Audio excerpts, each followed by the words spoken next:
होळी हा रंग, प्रेम आणि वसंत ऋतूचा सण म्हणून साजरा केला जाणारा लोकप्रिय आणि महत्त्वाचा हिंदू सण आहे। हे राधा आणि कृष्ण या देवतांचे शाश्वत आणि दैवी प्रेम साजरे करते। या व्यतिरिक्त हा दिवस वाईटावर चांगल्याच्या विजयाचे प्रतीक आहे, कारण तो हिरण्यकश्यपूवर नरसिंहाच्या रूपात विष्णूच्या विजयाचे स्मरण करतो। त्या निमित्ताने येवला शहरा पारंपरिक ओलिसन येवला येथील बालाजी मित्रमंडळ बालाजी गल्ली येथे 1500 ते 2000 गौऱ्या रचून त्यावर पतंगी फुगे असे विविध देखावा करून होलिका सण साजरा करण्यात आला। या प्रसंगी महिलांनी पूजन करून पुरणपोळीचा नैवेद्य दाखवण्यात आला। या प्रसंगी प्रभाकर जळके सर व त्यांचे कार्यकर्ते मोठ्या संख्येने उपस्थित होते। त्याचप्रमाणे खांबेकर खुंट, विंचूर, चौफुली येथील लक्कडकोट व जय भवानी तालीम संघ अशा विविध ठिकाणी होलिका दहन करण्यात आले। प्रतिनिधी सचिन वखारे, येवला।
आपल्या हिंदू धर्मामध्ये जे अनेक सण आहेत त्यातला होळी हा महत्त्वाचा सण आहे।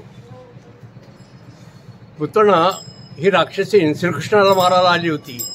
ती आलेल्या कळाल्यानंतर गावातल्या लोकांनी पाहिली ही कशा करता आली, तेव्हा गावातल्या लोकांनी त्या पुतना राक्षसीला पकडलं आणि गावाच्या बाहेर जाऊन होळी करून तिला जाळून टाकलं। तेव्हापासून ही होळीची प्रथा सुरू झालेली आहे। म्हणजे माणसाने ज्या काही वाईट गोष्टी असतात त्या जाळून टाकाव्या हा त्यामागचा उद्देश।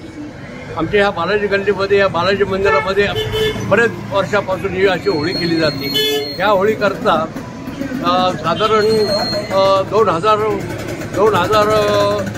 ते 2000 पर्यंत गौऱ्या आणलेल्या आहेत आणि ही आता इथे तरुणाई मोठ्या उत्साहाने हा कार्यक्रम करीत असते।